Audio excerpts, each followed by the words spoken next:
Life is a reaction, results come only when you take action.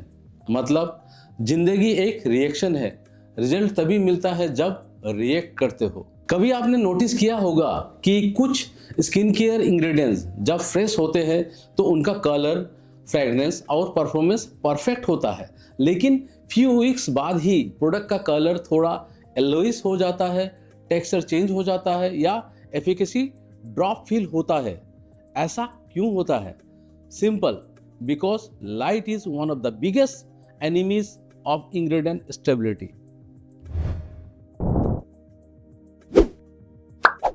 Hello formulators, creators और cosmetic science के future experts, welcome back to R&D Guru, जहां हम skin care formulation के पीछे का असली R&D decode करते हैं।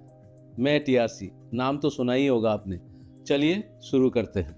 आज हम बात करने वाले हैं एक साइलेंट बट पावरफुल फैक्टर के बारे में। लाइट एक्सपोजर इंग्रेडिएंट स्टेबिलिटी को कैसे इम्पैक्ट करता है।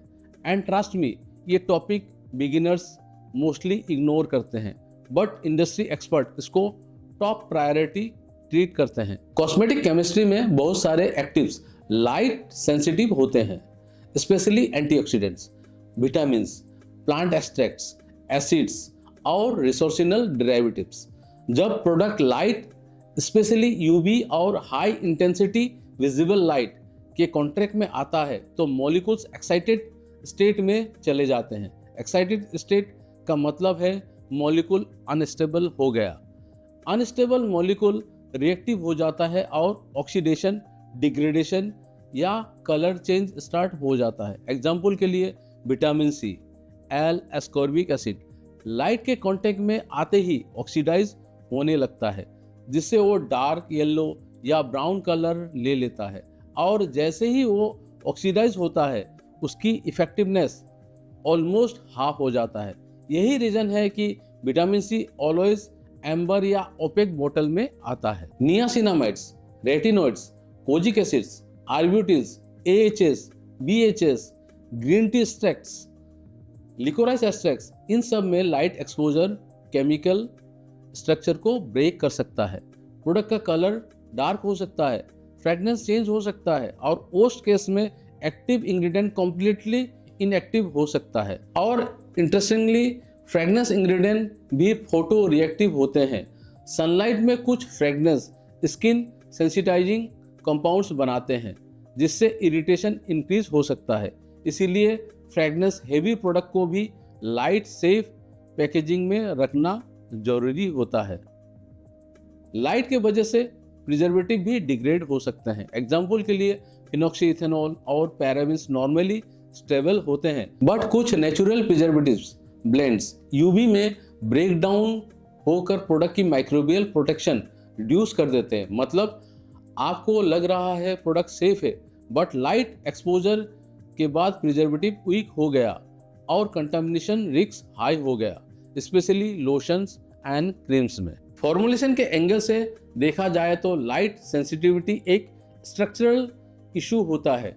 हर मॉलिक्यूल का एक स्पेसिफिक बॉन्ड स्ट्रेंथ होता है और यूवी रेज इन बॉन्ड्स को तोड़ देते हैं। जब बॉन्ड ब्रेक होता है, मॉलिक्यूल डिग्रेड होकर न्यू बाई प्रोडक्ट्स बनाता है। यही बाई प्रोडक्ट्स कभी कभी हार्मलेस होते हैं, कभी कभी इरिटेशन कॉज करते हैं और कभी कभी प्रोडक्ट का कलर, स्मेल, टेक्सचर और pH कंप्लीटली डिस्टॉर्ट कर देते हैं। इसीलिए R&D लैब्स में लाइट स्टेबिलिटी टेस्टिंग मैंडेटरी होता है, जहां प्रोडक्ट्स को यूवी चेंबर में रखा जाता है to check how fast formula breaks down. और हाँ, पैकेजिंग यहाँ हीरो की रोल प्ले करता है। Amber bottles, frosted jars, opaque pumps, aluminium tubes, ये सब लाइट को ब्लॉक करके इंग्रेडिएंट स्टेबिलिटी को प्रोटेक्ट करते हैं। ट्रांसपेरेंट ग्लास या प्लास्टिक बहुत एस्थेटिक होता है, बट एक्टिव्स को डिग्रेड कर देता है।